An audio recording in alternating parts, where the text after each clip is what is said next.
we became much more narrow on focus, right? So it became a little easier to hire the right people, but that was also about the time we started really focusing on being intentional about our values. I think until that point, which is again, 3.5 years in, we started the company, always wanted it to be a place that Jason and I wanted to work. We're pretty laid back, humble guys, focused, we think, on the right things for our team and customers. But we had never really published or articulated our values. And we did that at that point. And once we did that, things really changed for us in a variety of ways. Welcome to Grow Think Tank. This is the one and only place where you will get insight from the founders and the CEOs of the fastest growing privately held companies. I am the host. My name is Gene Hammett. I help leaders and their teams navigate the defining moments of their growth. Are you ready to grow?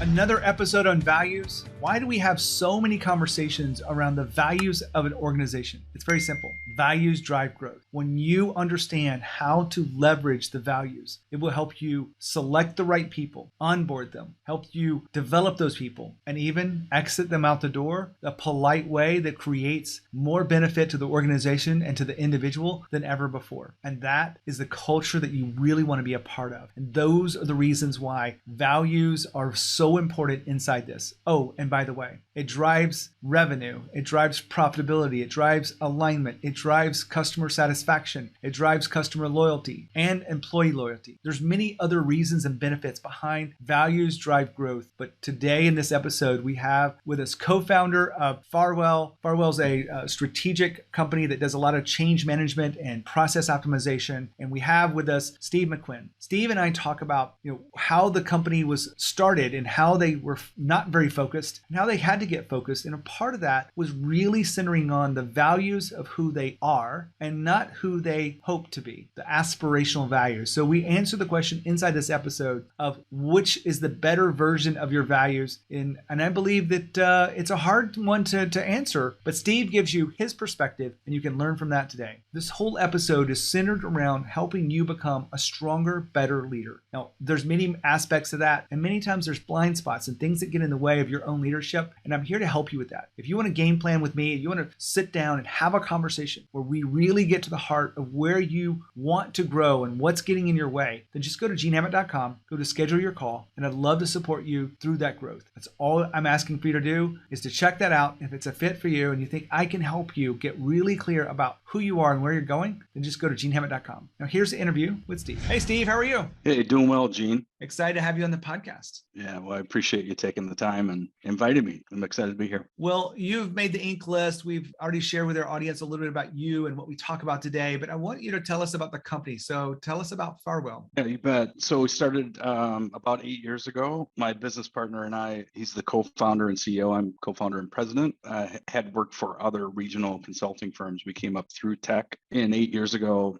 I had left my employer of about 14 years, was looking for new opportunities. He was an independent consultant, and ultimately we had been friends and had worked together since the 90s, and he said, well, why don't you join me and help me take Farwell from an independent consultancy to a team, right? Go beyond what I'm doing for my customers and build a team. So I was employee number one. Well, that's an incredible story. You guys have grown fast. You were on the Inc. list multiple times. Yep.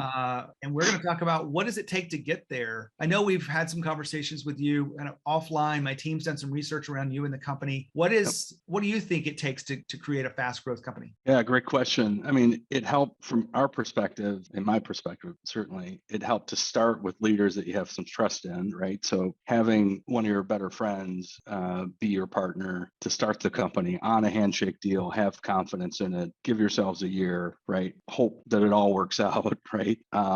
That certainly clears the way for any challenges that you're going to have as you move forward, right? Because that trust is already there and people are working with the right intent. In like most startups, I would say the first 3 years was just feeling our way into the market.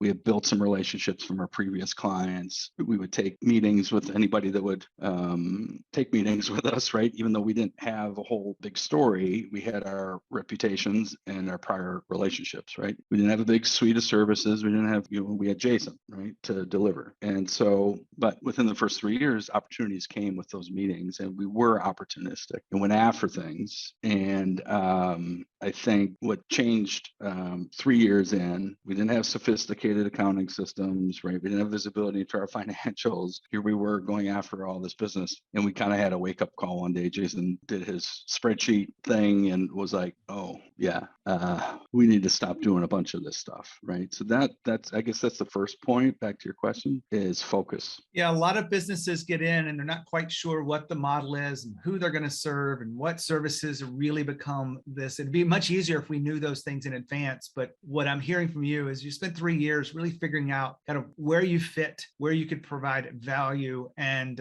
when you found that focus, walk me through just a little bit of the things that now you're able to do that you weren't able to do before. Yeah, great question. It was a pretty scary time, right? Because again, we didn't have visibility until we did. And then when we did, it sounds business booky, but it's like, hey, we need to stop doing all the things we're not any good at and focus on the things we are good at. It was almost like an immediate, I don't know, it was like immediate liftoff from that point when we did that. The distractions that had taken us across multiple customer segments, right? Unprofitable business, all those distractions. Not saying it was easy to kind of do that, but we had to do it quickly or we were not, we probably had 3 months if we didn't make those drastic changes, right? So as soon as we did that, though, we saw immediate improvement and then growth from there. Now, Steve just talked about focus. Now, this reminds me of about 20 years ago when I hired my first executive coach. I had about $1 million company and I was surrounded by people that weren't getting the job done, but I had to move forward and I had to figure this out. And so I hired an executive coach, not because I was broken, because I knew that I would figure out faster with someone else. And her name was Linda. And Linda asked me a bunch of questions to help me figure out where my focus should be and how I moved the business forward. And I remember one day I said I had this problem and this employee and this customer. And she sat back, as many executive coaches does, and she's not emotionally involved. And she said, "Who are your most profitable customers, Gene?" And that one question sent me into research mode that allowed me to understand how to change the business. Within 2 days, I had shut down 50% of the problems in my business, actually probably more like 80%, but 50% of the stuff I was focused on was no longer going to be a part of our plan forward. And Linda helped me do that. So this focus question really means a lot to me because from that one question, I generated over $40 million and I've helped other clients generate hundreds and hundreds of millions of dollars just for that one question. Now, your question might be a little bit different, but this is the power of coaching. And I'm going to share this story with you because it was a part of my life that made an impact. And it's part of the reason why I am a coach today. Now back to Steve. Now, I know you had people probably when this was happening, so you had to align people to the new focused approach. Did you guys learn anything through that process of helping people align to a new direction? Yeah, I think some of it was we had some people that weren't part of the new direction, right? Because of the hard decisions we had to make. So we did have to take care of them too. And we did. We were able to help them find new homes, new jobs, right? And things like that. So as we really dissolved some of the business lines we were in, right, that was part of the learning process. It's like, maybe a little bit more cautious before you start spinning up things because there's real people's, lives at stake here, right? So that's one thing. The second, though, is yes, we became much more narrow on focus, right? So it became a little easier to hire the right people, but that was also about the time we started really focusing on being intentional about our values. I think until that point, which is again 3.5 years in, we started the company, always wanted it to be a place that Jason and I wanted to work. We're pretty laid back, humble guys, focused, we think, on the right things for our team and customers. But we had never really published or articulated our values. And we did that at that point. And once we did that, things really changed for us in a variety of ways. So values is a topic we talk about a lot on the show, and I'm okay with continuing that conversation because I think a lot of people don't get really how important it is. And it really does touch many pieces of the organization. It's not just things we put on the wall and it's a pretty thing and we aspire to certain words, but values become to be a part of the way we live, the way we treat each other, the way we communicate, the way we engage, the way we really create a culture that really puts personality in the company. When you were finding the values, did you guys do this, the two of you, or did you guys involve other people inside the company to come up with the right values? We involved some other leaders. I think we posited the goals and tried to keep it simple. I think it was important. Well, I think to us, it was, look, this is how the team has been behaving, right? So these are the things that are natural to us. To your point, these are not things that are just on the wall. We never published values like day one, right? So when we did collaborate with the team, it was like, oh yeah, that's us, right? So it was very much less of a how do we pick our values, and it was really much more about who are we, right? And who do we want to attract to spend time together, right? I mean, that's really what it comes down to. So now we've started to go down like behaviors associated with the values, and haven't gotten too deep on that, but I think the simplicity makes it easier for people to relate, whether they're joining the company or a part of the company, and it's easy for us to call out examples of those values. I've just added the behaviors part to the work I do in helping cultures align together, because sometimes when you throw out a value, it's hard to really describe what that means. I'd love to take one of your values that you kind of feel like really encapsulate you. What's one that comes top to mind? Yeah, humility is, I would say, of the three, the one that we emphasize the most. And so the behaviors that you see that align with that, walk me through what you see aligns to humility. Sure. Servant leadership, certainly, right? We're here to serve, no matter what our role is. Definitely more team-based than individual accolades. I think even professionalism in some way of how you show up. Don't always have to be the smartest person in the room, right? Objective, sometimes not, I would say we're passionate, right? But we're not overly dramatic. So I think if you were to meet any one of our 70 team members today, you'd be like, yeah, that's that. Easy to have a beer with, right? Smart people, but not braggarts, not egotistical, not high maintenance. This is a perfect example of what I was looking for. And sometimes I never know where these things are going to go, but I've been involving this inside my coaching practice for the last 6 months as clients go, how do we truly live the values? And one of the exercises is to be able to list those behaviors so that people know those are the guideposts around that one word. And I walk them through a special kind of experience doing that. And it has been very powerful. When you think about, the ways you're using values as the company continues to grow, one of those areas is hiring. What would you do? What would you say about the way you approach using values to hire the right people? That's a great question. And I do think it's a bit of a differentiator for a company our size, certainly within our industry, within the advisory industry. We actually, a couple of years ago, dedicated a function to employee experience. So we actually have an employee experience officer for as small as we are, right? And that team has developed a framework from when you enter our orbit to when maybe you exit and become alumni, that has the values all the way through it, touch points all the way through it. So we're very clear and intentional upfront, and we have a hiring process that has a little bit of friction into it intentionally, right? We have a lot of information on the hiring page. It steps people through before they apply so they know what to expect. And we're very clear about what our values are. And then I would say secondary, as the interview process starts, right? And this happened realistically before we even posted any of this. So this is where I think it's important that when leaders choose their values, they're really choosing who they are, right? And who they want to be connected with. When I used to recruit for Farwell, the first thing I would say to people is that humility is one of our core values. So, if you like kind of high drama environments, there are some environments like that, right?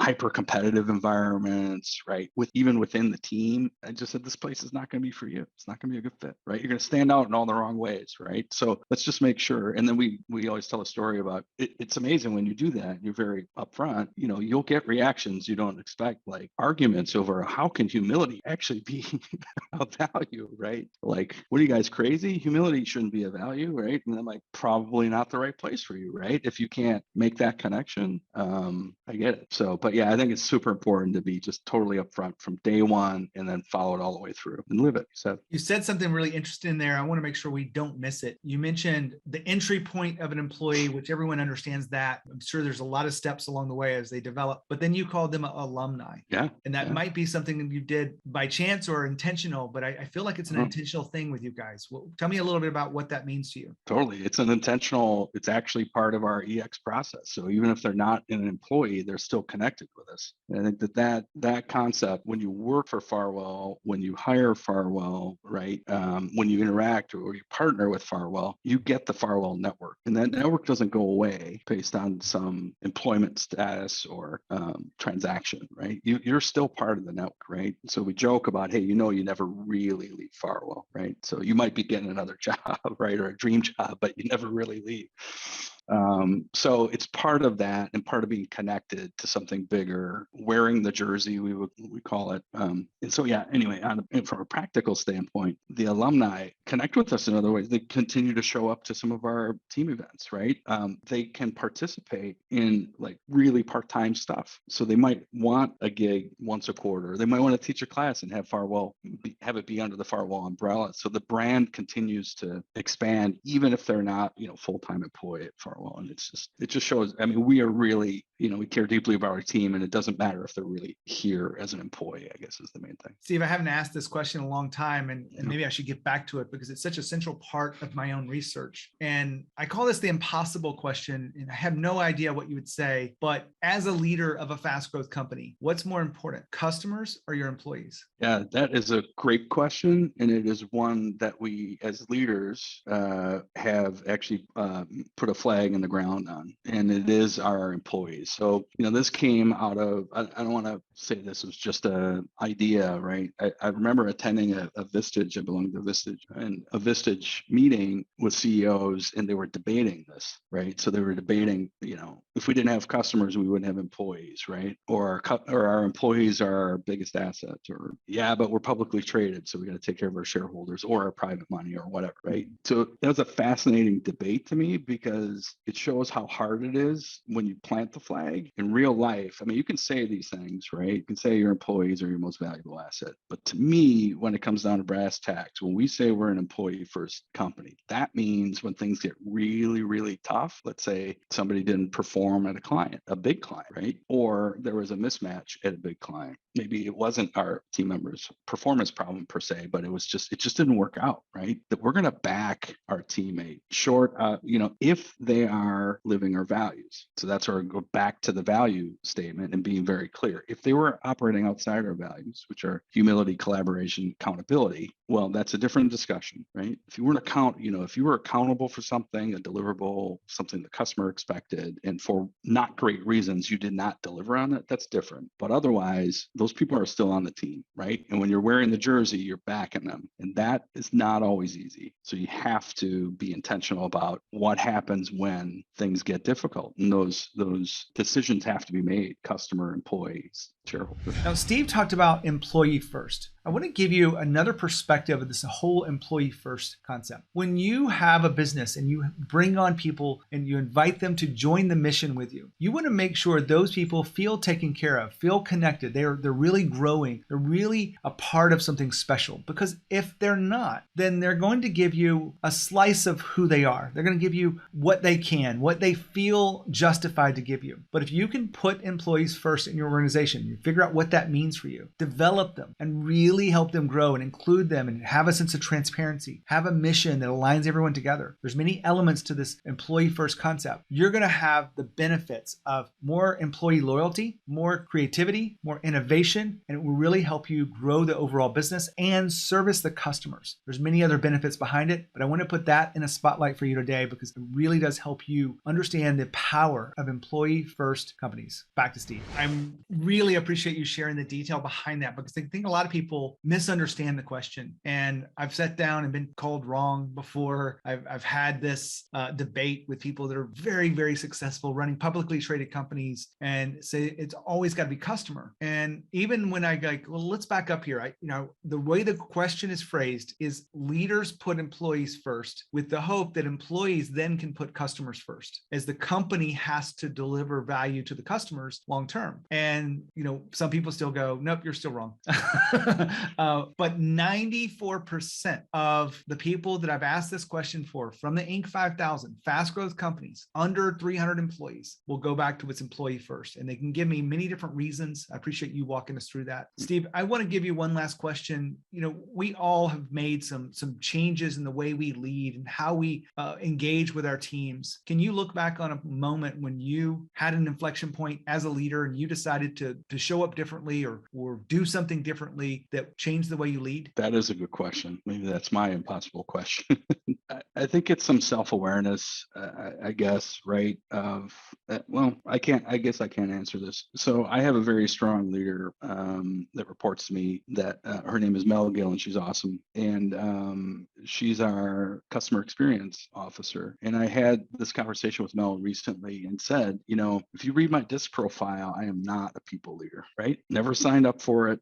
Thought I could escape, right? Started this company and I told Potter, it's great that I'm not leading people and so forth. And I said to her, I said, what concerns me is that that's my default, right? And that you're not getting the coaching you might need, right? So basically the self-awareness to say, please tell me as one of our senior leaders, are you getting what you need to be successful? Because I know I may not be that guy, right? And she was very kind and complimentary and said, I've been in positions before where I wasn't getting what I needed, and I appreciate you reaching out, but I'm getting everything I need from you. And I'm like, well, it might be a first, but that's great.